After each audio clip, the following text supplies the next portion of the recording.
SP Shimla का धमाका, DGP पर फूटा गुस्सा। डीजीपी स्टाफ और ड्रग माफिया की मिलीभगत, आरोपों से कांप उठा विभाग। सच के लिए नौकरी छोड़ दूंगा, गांधी का ऐलान। सिस्टम पर सीधा वार, समोसा कांड बना सीआईडी का दाग। एसपी बनाम डीजीपी कोर्ट में पहुंचे गुस्से के दस्तावेज। नेगी केस बना हिमाचल पुलिस का सबसे बड़ा टेस्ट केस। पुलिस में दरार, कौन सच बोल रहा है, एसपी या डीजीपी? परिजनों का गुस्सा, अफसरों पर एफआईआर, क्या इंसाफ अब होगा? हिमाचल में पुलिस विभाग के भीतर मचा है भूचाल। एक तरफ एसपी शिमला संजीव गांधी तो दूसरी तरफ खुद डीजीपी डॉक्टर अतुल वर्मा, और बीच में फंसा है चीफ इंजीनियर विमल नेगी की मौत का रहस्यमयी केस। एसपी ने सीधे प्रेस के सामने खुलकर बम फोड़ा है। ड्रग से जुड़े हैं डीजीपी ऑफिस के लोग। अब सवाल ये उठ रहा है, क्या खुद सिस्टम ही नशे में डूबा है? एसपी संजीव गांधी ने खुली प्रेस कॉन्फ्रेंस में डीजीपी पर ऐसे बम फोड़े हैं कि पूरे महकमे में हड़कंप मच गया। उन्होंने कहा, मैंने निष्पक्ष जांच की, लेकिन डीजीपी ने हाईकोर्ट में झूठा और गुमराह करने वाला शपथ पत्र दिया। इतना ही नहीं, एसपी बोले, अगर सच्चाई के लिए नौकरी भी छोड़नी पड़ी तो पीछे नहीं हटूंगा। इस बीच एक और सनसनीखेज आरोप सामने आया। एसपी ने दावा किया कि डीजीपी ऑफिस के कुछ स्टाफ का नशा माफिया से कनेक्शन है। गांधी ने बताया कि उन्होंने शिमला में अपने 2.5 साल के कार्यकाल में चिट्टा तस्करों के खिलाफ बड़ी मुहिम चलाई थी और कई बार ऊंचे पदों से जुड़े लोगों की संलिप्तता पाई गई। उनका कहना है कि ड्रग जैसी गंभीर समस्या में अगर खुद पुलिस विभाग का कोई हिस्सा शामिल हो तो ये राज्य की कानून व्यवस्था के लिए बहुत ही बड़ा खतरा है। इस बीच सीआईडी समोसा कांड का भी जिक्र हुआ है। एक गोपनीय चिट्ठी लीक करने का मामला, जिसमें डीजीपी स्टाफ का नाम सामने आया। एसपी ने आरोप लगाया कि इस लीक के जरिए जांच को प्रभावित करने की कोशिश की गई और इसमें ऊपरी स्तर से हस्तक्षेप की आशंका है। इस पूरे विवाद को लेकर हाईकोर्ट ने भी सख्त नाराजगी जताई है। कोर्ट ने साफ कहा कि यह दुर्भाग्यपूर्ण है कि राज्य के 2 सबसे वरिष्ठ पुलिस अधिकारी व्यक्तिगत आरोप प्रत्यारोपण में उलझे हुए हैं। इससे न केवल न्याय प्रतिक्रिया बाधित होती है, बल्कि जनता का भरोसा भी कमजोर होता है। एसपी गांधी ने यह भी कहा कि डीजीपी ने जानबूझकर अपनी पसंद के अफसर से इस केस की जांच करवाई और कोर्ट को गुमराह करने वाले शपथ पत्र दिए। उन्होंने शिकायतकर्ता विनय अग्रवाल का भी हवाला दिया है, जिन्होंने दावा किया कि जब डीजीपी सीआईडी में थे तब वे जूनियर अफसरों पर दबाव डालते थे। अब मामला कोर्ट में है। एसपी गांधी की एसआईटी हाईकोर्ट में पुनर्विचार याचिका दायर करने की तैयारी में है। उनका कहना है कि अदालत के सामने सभी तथ्यों को दोबारा रखा जाएगा, ताकि यह साफ न हो सके कि शिमला पुलिस की मंशा सिर्फ एक ही थी कि विमल नेगी को इंसाफ दिलाना। हिमाचल प्रदेश सीआईडी में एक घटनाक्रम हुआ था। सीआईडी ने एक जांच की थी। जांच करने के बाद एक चिट्ठी को जो उनकी गुप्त चिट्ठी थी, उसको ऑफिस से निकाल कर चुरा कर लीक करवाया गया था और उस दिशा में एक एफआईआर पंजीकृत हुई है।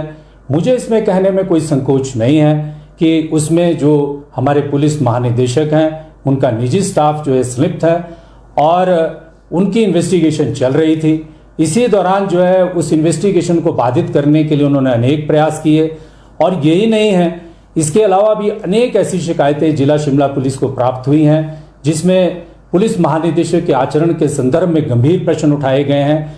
अभी कुछ समय पहले हमारे पास एक शिकायत प्राप्त हुई, जिसमें एक विनय अग्रवाल नामक व्यक्ति के संदर्भ में यह प्रकट किया गया है कि पुलिस महानिदेशक ने एक रिपोर्ट तैयार की और वो रिपोर्ट पुलिस महानिदेशक में जब वो सीआईडी में महानिदेशक के पद पर थे, जो जूनियर ऑफिसर्स के ऊपर दबाव डालकर वो रपट बनाई, वो रिपोर्ट बनाई, कोर्ट्स को मिसलीड किया। उस बात की जांच भी शिमला पुलिस कर रही है। वो हमारे थाना में वो रिपोर्ट पंजीकृत है और उस संदर्भ में भी मैंने एडवोकेट जनरल के कार्यालय में और एसीएस होम के कार्यालय में पहली चिट्ठी के द्वारा सूचित किया था। ऐसे अनेक और विषय हैं उनके निजी स्टाफ के बारे में। मुझे इस बात को कहने में कोई संकोच नहीं है कि उनके जो निजी स्टाफ के लोग हैं, आपको पता है शिमला जिला में ड्रग पेडलिंग एक्टिविटीज़ के खिलाफ कितना बड़ा ऑपरेशन शिमला जिले में पिछले 2.5 साल में पुलिस अधीक्षक का पद कार्यभार संभालने के बाद हमने चलाया है। उसमें यह प्रकट हुआ है कि एक संजय भूरिया नामक गैंग में उनके निजी स्टाफ का एक व्यक्ति संलिप्त पाया गया है। उसको लेकर भी हमने माननीय सेशन अदालत में फर्दर इन्वेस्टिगेशन के लिए पिछले 2 महीनों से प्रयास कर रहे हैं कि हम फर्दर इन्वेस्टिगेशन करना चाहते हैं। जब पुलिस महानिदेशक का कार्यालय इस प्रकार के व्यक्तियों के साथ संचालित हो रहा हो, तो एक पुलिस अधीक्षक का धर्म और कर्म में बनता है कि न्याय और प्रक्रिया को ध्यान में रखते हुए ऐसे कार्यालय की क्रेडिबिलिटी के बारे में जनता को भी सचेत करे और इस तरह की इंपॉर्टेंट इन्वेस्टिगेशन को भी इस तरह के व्यक्ति से बचाए। अब मामला कोर्ट में है। कोर्ट में पुनर्विचार याचिका दायर की जाएगी, जिससे न केवल शिमला पुलिस की जांच का पक्ष रखा जाएगा बल्कि डीजीपी के दिए गए एफिडेविट की सच्चाई भी उजागर की जाएगी। उन्होंने कहा कि वे 25 साल से पुलिस सेवा में है, लेकिन अगर उन्हें सच्चाई के लिए अपमानित किया जाता है तो वो नौकरी छोड़ने को भी तैयार है। यह सारा मामला जुड़ा है पावर कॉर्पोरेशन के चीफ इंजीनियर विमल नेगी की रहस्यमयी मौत से, जो 10 मार्च को लापता हुए थे और 18 मार्च को गोविंद सागर झील में उनका शव मिला।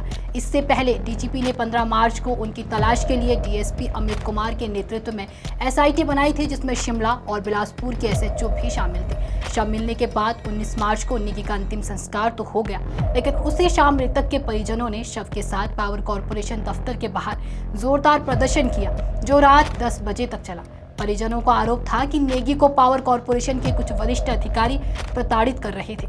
इसी के चलते एफआईआर दर्ज की गई। सबसे पहले डायरेक्टर देशराज के खिलाफ और फिर एफआईआर में एमडी हरिकेश मीना और एक और डायरेक्टर शिवम प्रताप सिंह के नाम भी जुड़ गए। इसके बाद एसआईटी ने जांच आगे बढ़ाई, लेकिन परिजनों ने शिमला पुलिस की निष्पक्षता पर सवाल उठा दिए। वे मामले की सीबीआई जांच की मांग को लेकर हाईकोर्ट पहुंच गए। हाईकोर्ट के अंतिम फैसला सुनाने से पहले अतिरिक्त मुख्य सचिव ओंकार शर्मा, डीजीपी अतुल वर्मा और एसपी शिमला संजीव गांधी से स्टेटस रिपोर्ट मांगी गई। डीजीपी द्वारा सौंपी गई रिपोर्ट में शिमला पुलिस की एसआईटी और एसपी की कार्यशैली पर गंभीर सवाल उठाए गए, जिसके बाद अब पूरा मामला और भी गरमाया हुआ है। अब जब एसपी ने खुलकर मोर्चा खोल दिया है और डीजीपी पर सीधे सीधे ड्रग कनेक्शन व जांच में हस्तक्षेप के आरोप लगा दिए हैं, तो सवाल बड़ा है, क्या हिमाचल की वर्दियों के बीच का ये झगड़ा किसी बड़ी साजिश का पर्दाफाश है या फिर सच्चाई को दबाने की एक सोची समझी कोशिश?